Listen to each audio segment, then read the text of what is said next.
మీ vote భద్రంగా ఉందా? రేపు ఎన్నికల రోజు పోలింగ్ బూత్‌లోకి వెళ్తే మీ ఓటు లిస్ట్‌లో ఉంటుందా? ఊడుతుందా? ప్రస్తుతం తెలుగు రాష్ట్రాల్లోని పల్లెలు, పట్టణాలు అనే తేడా లేకుండా ఓటర్ల గుండెల్లో ఇదే అలజడి. ఎక్కడ చూసినా ఒకటే టెన్షన్, ఒకటే డిస్కషన్. అదే ఎస్ఐఆర్, స్పెషల్ ఇంటెన్సివ్ రివిజన్. కేంద్ర ఎన్నికల సంఘం చేపట్టిన ఈ ప్రాసెస్ ఇప్పుడు ఓటర్ల ముందు అనేక సందేహాలు, అపోహలను తీసుకొచ్చింది. తమ ఓటు ఉంటుందా? ఊడుతుందా? అని ఓటర్లు ఆందోళన చెందుతున్నారు. బిఎల్ఓలు ఇంటికొచ్చి చేతిలో పెడుతున్నటువంటి ఎన్యూమరేషన్ ఫామ్స్ను చూసి కన్ఫ్యూజ్ అవుతున్నారు.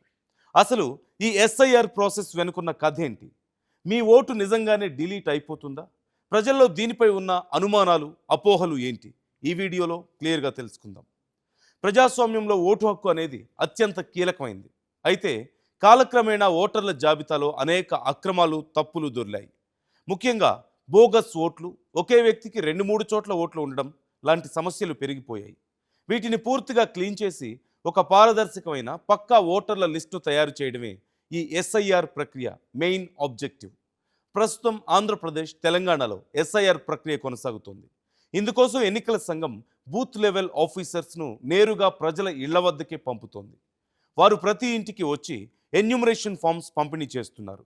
ఈ ఫామ్స్లో కుటుంబ సభ్యుల పూర్తి వివరాలను సేకరించి వాటిని ఆ తర్వాత డిజిటలైజేషన్ చేస్తారు.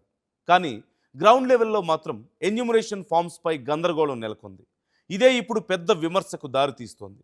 బిఎల్ఓలు హడావుడిగా ఇళ్లకు రావడం, ఎన్యూమరేషన్ ఫారాలు చేతిలో పెట్టడం, వారం రోజుల్లోగా నింపి ఇవ్వాలి అని డెడ్లైన్ పెట్టి వెళ్ళిపోతున్నారు. కానీ ఆ ఫామ్ ఎలా నింపాలో కనీస అవగాహన కల్పించడం లేదనే విమర్శలు వస్తున్నాయి. ముఖ్యంగా గ్రామీణ ప్రాంతాల్లో చదువుకోని వారు ఎక్కువగా ఉంటారు. వాళ్ళు ఈ ఫామ్స్ పట్టుకొని ఎలా పూర్తి చేయాలో తెలియక చదువుకున్న వారి చుట్టూ, పొలిటికల్ లీడర్ల చుట్టూ తిరగాల్సిన పరిస్థితి ఏర్పడింది. ప్రస్తుతం ఓటర్లను వేధిస్తున్న అతిపెద్ద సమస్య 2002 ఓటర్ లిస్ట్ లింకేజ్.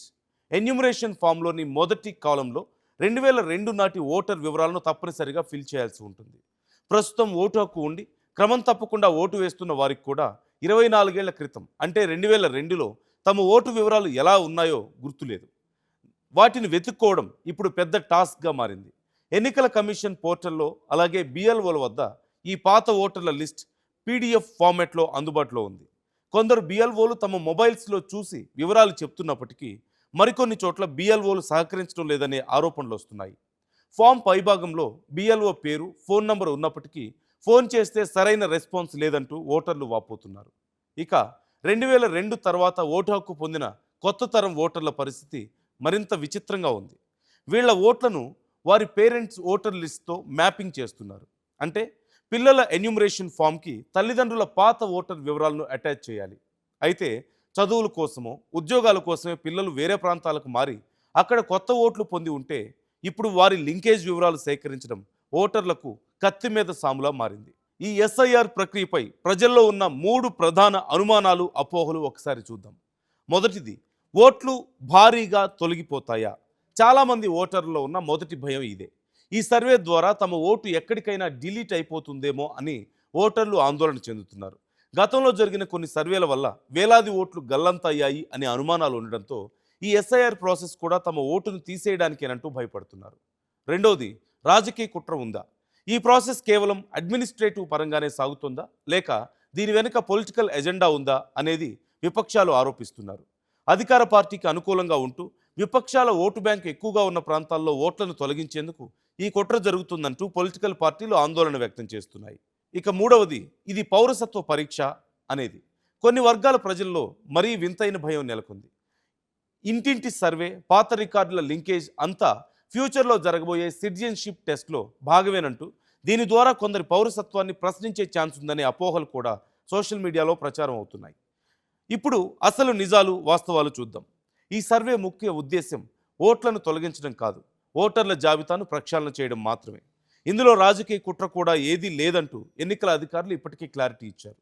ఒకే ఓటరుకు 2 వేర్వేరు నియోజకవర్గాల్లో లేదా 2 పోలింగ్ కేంద్రాల్లో ఓట్లు ఉంటే రూల్స్ ప్రకారం వాటిని పరిశీలించి ఒకచోట మాత్రమే ఓటును ఉంచి రెండో దాన్ని తొలగిస్తారు. ఇక చాలా కాలంగా మరణించిన వారి పేర్లు ఓటర్ లిస్టులోనే ఉండిపోతున్నాయి. ఈ సర్వే ద్వారా వారిని గుర్తించి లిస్ట్ నుంచి తొలగిస్తారు. దీనివల్ల ఎన్నికల్లో రిగ్గింగ్ లేదా అక్రమ ఓటింగ్కు ఆస్కారం ఉండదు. అలాగే పౌరసత్వానికి ఈ ఎస్ఐఆర్ ప్రాసెస్కి ఎలాంటి సంబంధం లేదు. ఇది కేవలం ఓటర్ల గుర్తింపు ప్రక్రియ మాత్రమే. దీనికి పౌరసత్వ చట్టాలకు ఎలాంటి లింకు లేదని అధికారులు గట్టిగా చెబుతున్నారు. సోషల్ మీడియాలో ప్రచారమయ్యే రూమర్లను నమ్మొద్దంటూ వారు కోరుతున్నారు. మరి ఈ గందరగోళం నుంచి బయటపడాలంటే ఏం చేయాలి? ఎలక్షన్ కమిషన్ రూల్స్ ప్రకారం ఈ సర్వే సక్సెస్ అవ్వాలంటే అధికారులతో పాటు ప్రజల భాగస్వామ్యం కూడా చాలా అవసరం. ఓటర్లుగా మన బాధ్యత ఏంటి అంటే మీ ఇంటికి వచ్చే బిఎల్ఓలకు సరైన ఖచ్చితమైన వివరాలను అందించండి. ఒకవేళ మీ బిఎల్ఓ సహకరించకపోతే లేదా ఫామ్ నింపడంలో సమస్యలు వస్తే పొలిటికల్ పార్టీలకు చెందిన బూత్ లెవెల్ ఏజెంట్ సాయం తీసుకోండి. ఎందుకంటే పొలిటికల్ పార్టీల తరపున ఉండే ఈ ఏజెంట్లకు కూడా ఓటర్ల లిస్టుపై పూర్తి అవగాహన ఉంటుంది. వారు మీకు గైడెన్స్ ఇవ్వగలుగుతారు. అలాగే నిరక్షరాస్యులకు లేదా వృద్ధులకు ఈ ఫారాలు నింపడంలో చుట్టుపక్కల ఉన్న చదువుకున్న యువత సాయం చేయాల్సిన అవసరం ఉంది. ఒక వారం ఆలస్యమైనా సరే మీ వివరాలను ఆన్లైన్ లేదా ఆఫ్లైన్ ద్వారా రీవెరిఫై చేసుకోండి. గుర్తుపెట్టుకోండి, ఓటు మన హక్కు, మన బాధ్యత. ఈ ఎస్ఐఆర్ ప్రక్రియకు భయపడాల్సిన అవసరం లేదు, కానీ అలర్ట్గా ఉండడం మాత్రం చాలా అవసరం. అందుకే మీ ఓటును కాపాడుకోండి. రేపటి ప్రజాస్వామ్య నిర్మాణంలో భాగస్వాములు అవ్వండి. ఇంకా మీరు ఎస్ఐఆర్ ప్రాసెస్పై ఏమైనా అపోహలు, సమస్యలు ఉంటే క్రింద కామెంట్ సెక్షన్లో మాతో షేర్ చేయండి. మీ అభిప్రాయాలను పంచుకోండి. ఇలాంటి మరిన్ని ఇంట్రెస్టింగ్ అప్డేట్స్ కోసం మన ఆర్ స్ట్రీమ్ ఛానల్ను సబ్స్క్రైబ్ చేసుకోండి. మీ ఓటు భద్రంగా ఉందా? రేపు ఎన్నికల రోజు పోలింగ్ బూత్లోకి వెళ్తే మీ ఓటు లిస్ట్లో ఉంటుందా, ఊడుతుందా? ప్రస్తుతం తెలుగు రాష్ట్రాల్లోని పల్లెలు, పట్టణాలు అనే తేడా లేకుండా ఓటర్ల గుండెల్లో ఇదే అలజడి. ఎక్కడ చూసినా ఒకటే టెన్షన్, ఒకటే డిస్కషన్. అదే ఎస్ఐఆర్, స్పెషల్ ఇంటెన్సివ్ రివిజన్. కేంద్ర ఎన్నికల సంఘం చేపట్టిన ఈ ప్రాసెస్ ఇప్పుడు ఓటర్ల ముందు అనేక సందేహాలు, అపోహలను తీసుకొచ్చింది. తమ ఓటు ఉంటుందా, ఊడుతుందా అని ఓటర్లు ఆందోళన చెందుతున్నారు. బిఎల్ఓలు ఇంటికొచ్చి చేతిలో పెడుతున్నటువంటి ఎన్యూమరేషన్ ఫామ్స్ను చూసి కన్ఫ్యూజ్ అవుతున్నారు. అసలు ఈ ఎస్ఐఆర్ ప్రాసెస్ వెనుకున్న కథ ఏంటి? మీ ఓటు నిజంగానే డిలీట్ అయిపోతుందా? ప్రజల్లో దీనిపై ఉన్న అనుమానాలు, అపోహలు ఏంటి? ఈ వీడియోలో క్లియర్గా తెలుసుకుందాం. ప్రజాస్వామ్యంలో ఓటు హక్కు అనేది అత్యంత కీలకమైంది. అయితే కాలక్రమేణా ఓటర్ల జాబితాలో అనేక అక్రమాలు, తప్పులు దొర్లాయి. ముఖ్యంగా బోగస్ ఓట్లు, ఒకే వ్యక్తికి 2-3 చోట్ల ఓట్లు ఉండడం లాంటి సమస్యలు పెరిగిపోయాయి. వీటిని పూర్తిగా క్లీన్ చేసి ఒక పారదర్శకమైన పక్కా ఓటర్ల లిస్టు తయారు చేయడమే ఈ ఎస్ఐఆర్ ప్రక్రియ మెయిన్ ఆబ్జెక్టివ్. ప్రస్తుతం ఆంధ్రప్రదేశ్, తెలంగాణలో ఎస్ఐఆర్ ప్రక్రియ కొనసాగుతోంది. ఇందుకోసం ఎన్నికల సంఘం బూత్ లెవెల్ ఆఫీసర్స్ను నేరుగా ప్రజల ఇళ్ల వద్దకే పంపుతోంది. వారు ప్రతి ఇంటికి వచ్చి ఎన్యూమరేషన్ ఫామ్స్ పంపిణీ చేస్తున్నారు. ఈ ఫామ్స్లో కుటుంబ సభ్యుల పూర్తి వివరాలను సేకరించి వాటిని ఆ తర్వాత డిజిటలైజేషన్ చేస్తారు. కానీ గ్రౌండ్ లెవెల్లో మాత్రం ఎన్యూమరేషన్ ఫామ్స్పై గందరగోళం నెలకొంది. ఇదే ఇప్పుడు పెద్ద విమర్శకు దారితీస్తోంది. బిఎల్ఓలు హడావుడిగా ఇళ్లకు రావడం, ఎన్యూమరేషన్ ఫారాలు చేతిలో పెట్టడం, వారం రోజుల్లోగా నింపి ఇవ్వాలి అని డెడ్లైన్ పెట్టి వెళ్ళిపోతున్నారు. కానీ ఆ ఫామ్ ఎలా నింపాలో కనీస అవగాహన కల్పించడం లేదనే విమర్శలు వస్తున్నాయి. ముఖ్యంగా గ్రామీణ ప్రాంతాల్లో చదువుకోని వారు ఎక్కువగా ఉంటారు. వాళ్ళు ఈ ఫామ్స్ పట్టుకొని ఎలా పూర్తి చేయాలో తెలియక చదువుకున్న వారి చుట్టూ, పొలిటికల్ లీడర్ల చుట్టూ తిరగాల్సిన పరిస్థితి ఏర్పడింది. ప్రస్తుతం ఓటర్లను వేధిస్తున్న అతిపెద్ద సమస్య 2002 ఓటర్ లిస్ట్ లింకేజ్. ఎన్యూమరేషన్ ఫామ్లోని మొదటి కాలంలో 2002 నాటి ఓటర్ వివరాలను తప్పనిసరిగా ఫిల్ చేయాల్సి ఉంటుంది. ప్రస్తుతం ఓటు హక్కు ఉండి క్రమం తప్పకుండా ఓటు వేస్తున్న వారికి కూడా 24 ఏళ్ల క్రితం అంటే 2002లో తమ ఓటు వివరాలు ఎలా ఉన్నాయో గుర్తులేదు. వాటిని వెతుక్కోవడం ఇప్పుడు పెద్ద టాస్క్గా మారింది. ఎన్నికల కమిషన్ పోర్టల్లో అలాగే బిఎల్ఓల వద్ద ఈ పాత ఓటర్ల లిస్ట్ పీడిఎఫ్ ఫార్మాట్లో అందుబాటులో ఉంది. కొందరు బిఎల్ఓలు తమ మొబైల్స్లో చూసి వివరాలు చెప్తున్నప్పటికీ మరికొన్ని చోట్ల బిఎల్ఓలు సహకరించడం లేదనే ఆరోపణలు వస్తున్నాయి. ఫామ్ పైభాగంలో బిఎల్ఓ పేరు, ఫోన్ నంబర్ ఉన్నప్పటికీ ఫోన్ చేస్తే సరైన రెస్పాన్స్ లేదంటూ ఓటర్లు వాపోతున్నారు. ఇక 2002 తర్వాత ఓటు హక్కు పొందిన కొత్త తరం ఓటర్ల పరిస్థితి మరింత విచిత్రంగా ఉంది. వీళ్ల ఓట్లను వారి పేరెంట్స్ ఓటర్ లిస్ట్తో మ్యాపింగ్ చేస్తున్నారు. అంటే పిల్లల ఎన్యూమరేషన్ ఫామ్కి తల్లిదండ్రుల పాత ఓటర్ వివరాలను అటాచ్ చేయాలి. అయితే చదువుల కోసమో, ఉద్యోగాల కోసమే పిల్లలు వేరే ప్రాంతాలకు మారి అక్కడ కొత్త ఓట్లు పొంది ఉంటే ఇప్పుడు వారి లింకేజ్ వివరాలు సేకరించడం ఓటర్లకు కత్తి మీద సాములా మారింది. ఈ ఎస్ఐఆర్ ప్రక్రియపై ప్రజల్లో ఉన్న 3 ప్రధాన అనుమానాలు, అపోహలు ఒకసారి చూద్దాం. మొదటిది, ఓట్లు భారీగా తొలగిపోతాయా? చాలామంది ఓటర్లలో ఉన్న మొదటి భయం ఇదే. ఈ సర్వే ద్వారా తమ ఓటు ఎక్కడికైనా డిలీట్ అయిపోతుందేమో అని ఓటర్లు ఆందోళన చెందుతున్నారు. గతంలో జరిగిన కొన్ని సర్వేల వల్ల వేలాది ఓట్లు గల్లంతయ్యాయి అనే అనుమానాలు ఉండడంతో ఈ ఎస్ఐఆర్ ప్రాసెస్ కూడా తమ ఓటును తీసేయడానికేనంటూ భయపడుతున్నారు. రెండోది, రాజకీయ కుట్ర ఉందా? ఈ ప్రాసెస్ కేవలం అడ్మినిస్ట్రేటివ్ పరంగానే సాగుతుందా, లేక దీని వెనుక పొలిటికల్ ఎజెండా ఉందా అనేది విపక్షాలు ఆరోపిస్తున్నారు.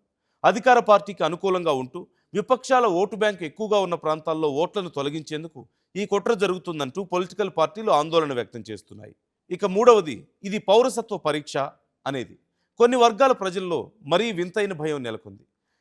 ఇంటింటి సర్వే, పాత రికార్డుల లింకేజ్ అంతా ఫ్యూచర్లో జరగబోయే సిటిజన్షిప్ టెస్ట్లో భాగమేనంటూ దీని ద్వారా కొందరి పౌరసత్వాన్ని ప్రశ్నించే ఛాన్స్ ఉందనే అపోహలు కూడా సోషల్ మీడియాలో ప్రచారం అవుతున్నాయి.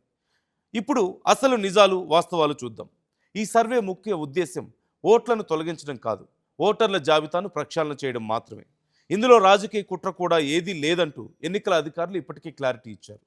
ఒకే ఓటరుకు 2 వేర్వేరు నియోజకవర్గాల్లో లేదా 2 పోలింగ్ కేంద్రాల్లో ఓట్లు ఉంటే రూల్స్ ప్రకారం వాటిని పరిశీలించి ఒకచోట మాత్రమే ఓటును ఉంచి రెండో దాన్ని తొలగిస్తారు.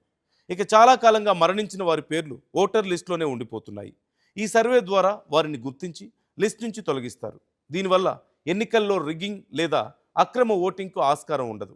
అలాగే పౌరసత్వానికి ఈ ఎస్ఐఆర్ ప్రాసెస్కి ఎలాంటి సంబంధం లేదు. ఇది కేవలం ఓటర్ల గుర్తింపు ప్రక్రియ మాత్రమే. దీనికి పౌరసత్వ చట్టాలకు ఎలాంటి లింకు లేదని అధికారులు గట్టిగా చెబుతున్నారు. సోషల్ మీడియాలో ప్రచారమయ్యే రూమర్లను నమ్మొద్దంటూ వారు కోరుతున్నారు. మరి ఈ గందరగోళం నుంచి బయటపడాలంటే ఏం చేయాలి? ఎలక్షన్ కమిషన్ రూల్స్ ప్రకారం ఈ సర్వే సక్సెస్ అవ్వాలంటే అధికారులతో పాటు ప్రజల భాగస్వామ్యం కూడా చాలా అవసరం. ఓటర్లుగా మన బాధ్యత ఏంటి అంటే మీ ఇంటికి వచ్చే బిఎల్ఓలకు సరైన ఖచ్చితమైన వివరాలను అందించండి. ఒకవేళ మీ బిఎల్ఓ సహకరించకపోతే లేదా ఫామ్ నింపడంలో సమస్యలు వస్తే పొలిటికల్ పార్టీలకు చెందిన బూత్ లెవెల్ ఏజెంట్ సాయం తీసుకోండి. ఎందుకంటే పొలిటికల్ పార్టీల తరపున ఉండే ఈ ఏజెంట్లకు కూడా ఓటర్ల లిస్టుపై పూర్తి అవగాహన ఉంటుంది. వారు మీకు గైడెన్స్ ఇవ్వగలుగుతారు. అలాగే నిరక్షరాస్యులకు లేదా వృద్ధులకు ఈ ఫారాలు నింపడంలో చుట్టుపక్కల ఉన్న చదువుకున్న యువత సాయం చేయాల్సిన అవసరం ఉంది. ఒక వారం ఆలస్యమైనా సరే మీ వివరాలను ఆన్లైన్ లేదా ఆఫ్లైన్ ద్వారా రీవెరిఫై చేసుకోండి. గుర్తుపెట్టుకోండి, ఓటు మన హక్కు, మన బాధ్యత. ఈ ఎస్ఐఆర్ ప్రక్రియకు భయపడాల్సిన అవసరం లేదు, కానీ అలర్ట్గా ఉండడం మాత్రం చాలా అవసరం. అందుకే మీ ఓటును కాపాడుకోండి. రేపటి ప్రజాస్వామ్య నిర్మాణంలో భాగస్వాములవ్వండి. ఇంకా మీరు ఎస్ఐఆర్ ప్రాసెస్పై ఏమైనా అపోహలు, సమస్యలు ఉంటే క్రింద కామెంట్ సెక్షన్లో మాతో షేర్ చేయండి. మీ అభిప్రాయాలను పంచుకోండి. ఇలాంటి మరిన్ని ఇంట్రెస్టింగ్ అప్డేట్స్ కోసం మన ఆర్ స్ట్రీమ్ ఛానల్ను సబ్స్క్రైబ్ చేసుకోండి.